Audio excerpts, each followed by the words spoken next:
भगवत पुराण कथा पंचम स्कंद 24वां अध्याय। नमस्कार दोस्तों, यदि आप हमारे चैनल पे न्यू हैं तो चैनल को जरूर सब्सक्राइब कर लीजिएगा। बेल आइकन को प्रेस करके कमेंट बॉक्स में जय श्री कृष्ण जय श्री हरि विष्णु अवश्य ही लिखिएगा। यदि आप गर्भवती माता हैं तो आप इसको प्रतिदिन प्रातः काल के समय या शाम काल के समय अवश्य ही सुने, जिससे आपको शेष काम करने वाली संतान की प्राप्ति हो। जैसे संतान की आप कामना करते हैं, श्री हरि विष्णु की कृपा से आपको वैसी संतान की प्राप्ति हो। यदि आप हमारे चैनल पर न्यू हैं तो आप इसको प्रथम स्कंद से अवश्य ही सुने, जिससे आपको इसका पूरा सार समझ में आए और इसका पूरा फल प्राप्त हो। हमारा 24वां अध्याय जो यहाँ से प्रारंभ होता है। जय श्री हरि कृष्ण। राहु आदि की स्थिति, अतल आदि नीचे के लोगों का वर्णन। श्री शुकदेव जी कहते हैं, परीक्षित, कुछ लोगों का कथन है कि सूर्य से 10,000 योजन नीचे राहु नक्षत्रों के समान घूमता है। इसने भगवान की कृपा से दैवत्व और गृहत्व प्राप्त किया है। स्वयं यह सिंह का पुत्र अश्वत्थाम होने के कारण किसी प्रकार इस पद के योग्य नहीं है। इसके जन्म और कर्मों का हम आगे वर्णन करेंगे। सूर्य का जो यह अत्यंत तपा हुआ मंडल है, उसका विस्तार 10,000 योजन बतलाया जाता है। इसी प्रकार चंद्रमंडल का विस्तार 12,000 योजन है और राहु का 13,000 योजन है। अमृत पान के समय राहु देवताओं के वेश में सूर्य और चंद्रमा के बीच में आकर बैठ गया था। उस समय सूर्य और चंद्रमा ने इसका भेद खोल दिया।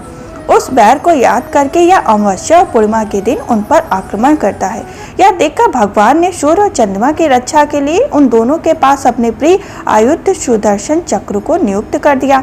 वह निरंतर घूमता रहता है, इसलिए राहु उसके असहाय तेज से उद्गित और चकित होकर मोह मात्र उनके सामने टिककर फिर सहसा लौट आता है।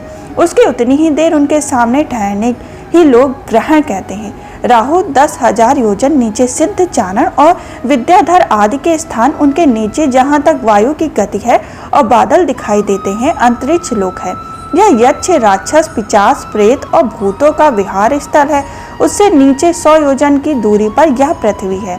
यहाँ तक हंस, गिद्ध, बाज, गरुड़ आदि प्रधान पंछी उड़ रहे हैं। वहीं तक इसकी सीमा है। पृथ्वी के विस्तार और स्थिति आदि का वर्णन तो हो ही चुका है। इसके नीचे अतल, वितल, सुतल, तलातल, महातल, रसाल तल और पताल नाम के 7 भूतल हैं। ये एक के नीचे एक 10-10 हजार योजन की दूरी पर स्थित है और इनमें से प्रत्येक की लंबाई चौड़ाई भी 10-10 हजार योजन ही है। ये भूमि के बिल भी एक प्रकार के स्वर्ग ही हैं। इनमें स्वर्ग भी अधिक विषम भोग, ऐश्वर्य, आनंद, संतान, सुख और धन संपत्ति है। यहाँ के वैभवपूर्ण भवन, उद्यान और क्रीड़ा स्थलों में दैत्य, दानव और नाग तरह तरह की मायावी क्रीड़ाएं करते हुए निवास करते हैं। वे सब गृहस्थ धर्म का पालन करने वाले हैं। उनके स्त्री, पुरुष, पुत्र, बंधु बांधव और सेवक लोग उसके बड़ा ही प्रेम रखते हैं, सदा प्रसन्नचित्त रहते हैं। उनके भोगों में बाधा डालने की इंद्र में भी सामर्थ्य नहीं। महाराज, इन बिलों में मायावी माधवदानी बनाई हुई अनेक पुरियां शोभा युक्त जगमगा रही हैं, जो उनकी जाति के सुंदर सुंदर श्रेष्ठ मणियों से रचे हुए हैं। चित्र विचित्र भवन, परकोटे, नगर द्वार, समा भवन, मंदिर, बड़े बड़े आंगन और गृहस्थ शोभित हैं तथा जिनकी कृत्रिम भूमियों पर नाग और असुरों के जोड़े एवं कबूतर, तोता और मैना आदि सभी पक्षी शोभा पा रहे हैं। अतल लोक में माया दानव पुत्र असुर बल रहता है। उसने 96 प्रकार की माया रची है। उनमें कोई कोई आज भी मायावी पुरुषों में पाई जाती है। उसने एक बार जमाई ली थी। उस समय उसके मुख से श्रावणी केवल अपने वर्ण के पुरुष श्रमण करने वाली, कामनी अन्य वर्णों के पुरुषों से समागमन करने वाली और अत्यंत चंचल स्वभाव वाली 3 प्रकार की स्त्रियां उत्पन्न हुई। ये उस लोक में रहने वाले पुरुषों को हाटक नाम का रस पिलाकर संभोग करने में सामर्थ्य बना लेती हैं और फिर उनके साथ अपनी हाव भावमयी चिंतवन, प्रेममयी मुस्कान से उन लोगों को ठग लेती हैं। उसके नीचे वितल लोक में भगवान हट्टेश्वर नामक महादेव जी अपने शाश्वत भूत गणों के सहित रहते हैं। वे प्रजापति की सृष्टि की वृद्धि के लिए भवानी के साथ विहार करते हैं। उन दोनों के तेज से वहाँ हटकी नाम की एक श्रेष्ठ नदी निकलती है। उसके जल को वायु से प्रज्वलित अग्नि बड़े उत्साह से पीता है। वह तो हटक नाम का सेना थूकता है। उसने अपने बड़े ही आभूषणों को दैत्यराजों के अनंतपुरों में समा लिया है। सुतल लोक में नीचे तलातल है। वहाँ त्रिपुरापति दानव राज मैं रहते हैं। पहले तीनों लोकों में शांति प्रदान करने के लिए भगवान शंकर ने उसके तीनों पुर भस्म कर दिए थे। फिर उन्हीं की कृपा से उसे यह स्थान मिला। वहाँ मायावियों का परम गुरु और महादेव जी के द्वारा सुरक्षित, इसलिए उसे सुदर्शन चक्र भी कोई भय नहीं रहा।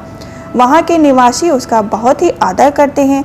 उसके नीचे महातल में क्रुद्र से उत्पन्न हुए अनेक शिरों वाले सर्पों का क्रोधवश नामक एक समुदाय रहता है। उनके कुहक, तक्षक, कालिके और सुषेण आदि प्रधान हैं। उनके बड़े बड़े फन हैं। वे सदा भगवान के वाहन पक्षीराज गरुड़ जी से डरते रहते हैं, तो भी कभी कभी अपने ही स्त्री, पुत्र, मित्र और कुटुंब के सत्संग से प्रमत्त होकर विहार करने लगते हैं। उसके नीचे रसातल में पाड़ी नाम के दैत्य और दानव रहते हैं। ये निवात कवच, कालिके और हिरण्यपुरवासी कहलाते हैं। इनका देवताओं से विरोध है। ये जन्म से ही बड़े बलवान और महान साहसी होते हैं, किंतु जिनका प्रभाव संपूर्ण लोकों में फैला हुआ है, उन श्री हरि के तेज से बल अभिमान चूर हो जाने के कारण ये सर्पों के समान लुक छुप कर रहते हैं तथा इंद्र की सूती शर्मा के कहे हुए मंत्र वर्ण रूप वाक्य के कारण सर्वदा इंद्र से डरते रहते हैं। रसाल तल के नीचे पाताल है।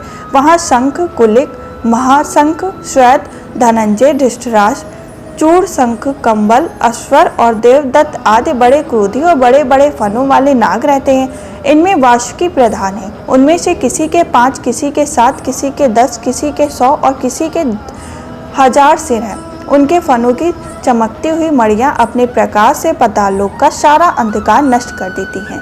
इस प्रकार हमारा 24वां अध्याय संपन्न हुआ। हम फिर मिलेंगे 25वें अध्याय में। यदि आप हमारे चैनल पर न्यू हैं तो चैनल को जरूर सब्सक्राइब कर लीजिएगा। बेल आइकन को प्रेस करके कमेंट बॉक्स में जय श्री हरि कृष्ण, जय श्री हरि विष्णु अवश्य लिखिएगा। तब तक के लिए जय श्री हरि कृष्ण।